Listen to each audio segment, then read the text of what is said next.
હજુ પણ જે ખેડૂતને ફાર્મ રજીસ્ટ્રી કરવાનો બાકી હોય તો જલ્દીથી કરી લ્યો, કેમ કે હવે આવનાર સમયમાં ખેડૂતને કોઈ પણ યોજનાનો લાભ લેવો હોય, જેમ કે આ ખેડૂતની યોજનાઓ છે, ખેડૂતો માટેની લોન સહાય યોજના છે, પાક નુકસાન સહાય યોજના છે, અથવા પીએમ કિસાન યોજના છે, કે જે યોજના હેઠળ ખેડૂતને દર 4 મહિને 2000 નો હપ્તો આવે છે, તો હવેથી જો ખેડૂતને એ 2000 નો હપ્તો લેવો હોય અથવા આવી કોઈ બીજી સરકારી યોજનાનો લાભ લેવો હોય તો ફરજિયાત આ ફાર્મર રજીસ્ટ્રી કરેલું હોવું જોઈએ. તો મિત્રો હજી પણ તમારે ફાર્મર રજીસ્ટ્રી કરવાનું બાકી હોય તો ફટાફટ આ વિડીયો જોઈને ફાર્મર રજીસ્ટ્રી કરી લ્યો. એકદમ સહેલું છે, તમારા મોબાઈલથી જ આ ફાર્મર રજીસ્ટ્રી કરી શકો છો. હું તમને આ વિડીયોમાં સ્ટેપ બાય સ્ટેપ પ્રોસેસ બતાવવાનો છું, તો વિડીયોને સ્કીપ કર્યા વગર જોઈજો, નહીં તો પછી તમારી વિગતો ભરવામાં ભૂલ આવશે અને તમારો ફાર્મર રજીસ્ટ્રી પણ નહીં થાય. એટલે વિડીયોને આખો જોજો અને આ વિડીયોને લાઈક કરજો. સૌથી પહેલા તમારે આ વેબસાઇટ પર આવી જવાનું છે. ગૂગલમાં ફાર્મર રજીસ્ટ્રી ગુજરાત એટલું સર્ચ કરશો એટલે પહેલી જ તરફ આવી જશે. આની લિંક ડિસ્ક્રિપ્શન આપી દઈશ. તો વેબસાઇટ ખોલશો એટલે આ પ્રકારનું લોગિન પેજ આવી જશે. તો લોગિનમાં તમને બે ઓપ્શન જોવા મળશે. તો આપણે ફાર્મર ઓપ્શન સિલેક્ટ કરવાનું છે અને ત્યાર પછી આવું નીચે બટન આવી જશે ક્રિએટ ન્યૂ એકાઉન્ટ, એના પર ક્લિક કરવાનું છે અને ત્યાર પછી આવું પેજ આવી જશે. તો આ પેજમાં આ જગ્યાએ તમારે ખેડૂતનો આધાર કાર્ડનો નંબર નાખવાનો છે. ત્યાર પછી નીચે સબમિટ બટન પર ક્લિક કરવાનું છે. ત્યારબાદ આધાર કાર્ડ સાથે જે પણ મોબાઈલ નંબર લિંક છે એમાં ઓટીપી જોઈશે. ઓટીપી નાખવાનો છે અને વેરીફાઈ બટન પર ક્લિક કરવાનું છે. તો ત્યારબાદ વેરીફાઈ થઈ જશે અને આવું લીલા અક્ષરમાં લખેલું આવી જશે. ત્યારબાદ તમારે નીચે સ્ક્રોલ કરવાનું છે અને એમાં તમે જોઈ શકો છો અરજદારની પર્સનલ વિગતો અને ત્યારબાદ નીચે આ જગ્યાએ તમારે મોબાઈલ નંબર નાખવાનો છે. મોબાઈલ નંબર નાખી ગમે તે જગ્યાએ ક્લિક કરવાનું છે અને ત્યાર પછી તે મોબાઈલ નંબર ઓટીપી જોઈશે એ ઓટીપી નાખવાનો છે. ઓટીપી નાખી વેરીફાઈ બટન પર ક્લિક કરવાનું છે અને તમે જોઈ શકો છો આ મોબાઈલ નંબર વેરીફાઈ થઈ ગયો છે. ત્યારબાદ નીચે એક પાસવર્ડ બનાવવાનો છે.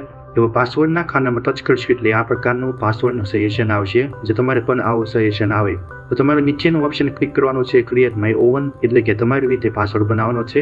અને મિત્રો પાસવર્ડ એવો બનાવવાનો કે જેમાં એક નંબર હોવો પડે, એક અક્ષર સ્પેશિયલ ન હોવો જોઈએ, એક અક્ષર એબીસીડી ન હોવો જોઈએ. તમે વિડીયોની સ્ક્રીન ઉપર જોઈ શકો છો આ રીતે તમારે પાસવર્ડ બનાવવાનો છે. તો જ તમારો પાસવર્ડ બનશે અને આગળની પ્રોસેસ થશે. નીચેના ખાનામાં એનો એ પાસવર્ડ નાખવાનો. ત્યારબાદ મિત્રો ક્રિએટ માય એકાઉન્ટ તે બટન પર ક્લિક કરવાનું છે અને ત્યાર પછી આવો એક પોપઅપ આવી જશે રજીસ્ટ્રેશન સક્સેસફુલ. આમાં તમારે ઓકે બટન પર ક્લિક કરવાનું છે. તો અહીંયા મિત્રો આપણું આ વેબસાઇટ ઉપર ખાતું બની ગયું છે અને આપણી પાસે લોગિન આઈડી અને પાસવર્ડ આવી ગયો છે. તો હવે આપણે લોગિન કરીશું. જો ફાર્મર ઓપ્શન સિલેક્ટ ના હોય તો કરી લેજો.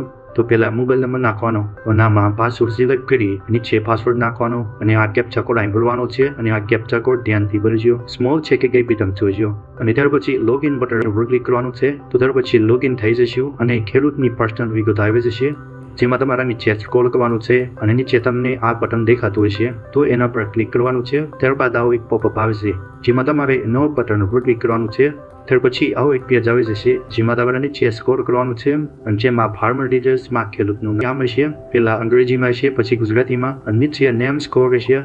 આ સ્કોર 50 ઉપર હોવો જોઈએ. જો ગુજરાતીમાં નામ બરાબર ન હોય તો તમે નામમાં ફેરફાર કરી શકો છો. તો તમે આ રીતે ફેરફાર કરીને સ્કોર વધારી શકો છો. ત્યારબાદ નીચે કાસ્ટ કેટેગરી એટલે ખેડૂતની જાતિ સિલેક્ટ કરવાની. એ ખેડૂત કઈ જાતિમાં આવે છે, SC ST OBC. તો કેટેગરી સિલેક્ટ કરી નીચે આવી જવાનું છે જેમાં આઈડેન્ટિફાયર SO રાખવાનું છે અને નીચે ખેડૂતના પિતાનું નામ લખવાનું છે. પહેલા અંગ્રેજીમાં નામ લખવાનું અને નીચે ગુજરાતીમાં લખવાનું અને સ્કોર 50 ઉપર હોવો જોઈએ. ત્યારબાદ નીચે સ્ક્રોલ કરવાનું છે જેમાં આ જગ્યાએ ખેડૂતનો ફોટો જોઈ શકો છો આધાર કાર્ડ પ્રમાણે. તો આ બધા ખાનાઓ તમારે એક ટાઈમ પણ લખવાનું નથી. તમને એવું લાગે તો લખી શકો છો પણ ફરજિયાત નથી. બેંકની વિગતો પણ આપી શકો છો, જો કે એ પણ ફરજિયાત નથી. જો કોઈ ખેડૂત દિવ્યાંગ હોય તો એના માટેનો ઓપ્શન છે. જો લાગુ પડતો હોય તો એડ કરી શકો છો. ત્યારબાદ તમારે નીચે સરનામું લખવાનું છે. તો પહેલા તમારે તમારા વિસ્તારનું નામ લખવાનું છે અંગ્રેજીમાં, નીચેના બોક્સમાં ગુજરાતીમાં નામ લખવાનું છે. ત્યારબાદ નીચે રાજ્ય અને જિલ્લો સિલેક્ટ થશે અને આધાર કાર્ડ પ્રમાણે હોય. પણ જો કોઈ ખેડૂત ભાઈને જૂનું આધાર કાર્ડ હોય અને નવા જિલ્લા બન્યા બાદ ફેરફાર ન કરાયો હોય તેમને આ પ્રોબ્લેમ બની શકે કે તાલુકો ગામનું નામ ન આવે. તો એમની માટે એક ઓપ્શન આપેલો છે. તો આ જગ્યાએ ટિક માર્ક કરશો એટલે તમે તમારું હાલનું સરનામું સિલેક્ટ કરી શકો છો. તો સરનામું સિલેક્ટ કર્યા બાદ તમારે ફાર્મર ટાઈપ સિલેક્ટ કરવાનો. તો આમાં તમારે ઓનર સિલેક્ટ કરવાનું. ત્યારબાદ આ બંને ઓપ્શનમાં ટિક માર્ક કરી લેવાનું છે. ત્યાર પછી લીલા કલરમાં તમને બે બટન જોવા મળશે જેમાં તમારે પહેલા બટન ઉપર ક્લિક કરવાનું છે ફેચ લેન્ડ ડિટેલ્સ.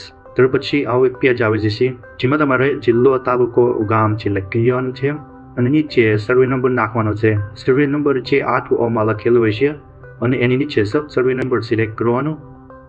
ત્યારબાદ સર્વે નંબરના ખાતેદારની વિગતો આવી જશે.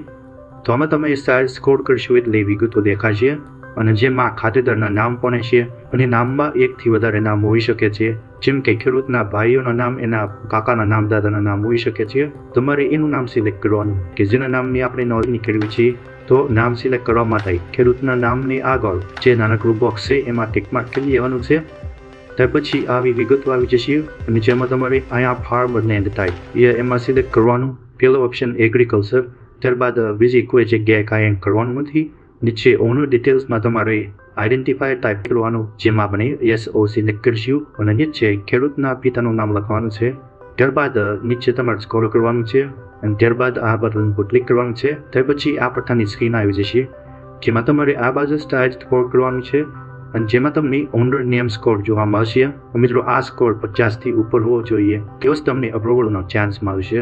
જો 50 થી નીચે સ્કોર હશે તો અપ્રુવલના ચાન્સ ઓછા છે અને જો 50 થી ઉપર સ્કોર હોય તો કોઈ વાંધો નહીં. ત્યાર પછીની પ્રોસેસ છે જે બીજું બટન છે વેરીફાય ઓલ લેન્ડ, તેના પર ક્લિક કરીને આ બોક્સમાં ટિક માર્ક કરી દેવાનું છે. ત્યાર પછી મિત્રો તમારે નીચે આવી જવાનું છે. તો નીચે અહીંયા તમને ડિપાર્ટમેન્ટ અપ્રુવલમાં તમને બે ઓપ્શન જોવા મળશે. તો જેમાં તમારે રેવન્યુ ઓપ્શન સિલેક્ટ કરવાનું છે. ત્યારબાદ આ બંને બોક્સમાં ટિક માર્ક કરી દેવાનું છે અને સેવ બટન ઉપર ક્લિક કરવાનું છે. ત્યાર પછી આવું એક પોપઅપ આવશે, તો જેમાં તમારે આ બટન ઉપર ક્લિક કરવાનું છે. ત્યાર પછી નવું એક પેજ ખુલી જશે અને તમારી સામે આવી એક નવી સ્ક્રીન આવી જશે. તો આમાં તમારે આધાર કાર્ડ નંબર એ સિલેક્ટ કરવાનો અને આ જગ્યાએ ખેડૂતના આધાર કાર્ડનો નંબર નાખવાનો અને આમાં આધાર OTP એ સિલેક્ટ જવા દેવાનું છે. અને ત્યાર પછી ગેટ OTP તે પર ક્લિક કરવાનું છે. ત્યારબાદ ફરીવાર OTP જશે અને OTP નાખવાનો છે. OTP નાખ્યા બાદ અહીં ટિક માર્ક કરી દેવાનું છે અને ત્યાર પછી સબમિટ બટન પર ક્લિક કરવાનું છે. અને જો સબમિટ ન થાય અને એરર આવે તો તમે ફરીવાર લોગિન થઈ છેલ્લે જે આધાર કાર્ડ નંબર નાખી OTP જનરેટ કર્યો એટલી પ્રોસેસ કરી તમે આ ફોર્મ સબમિટ કરી શકો છો. તો મિત્રો, અહીંયા આપણે ફાર્મર ID માટેનું રજીસ્ટ્રેશન પૂરું થયું.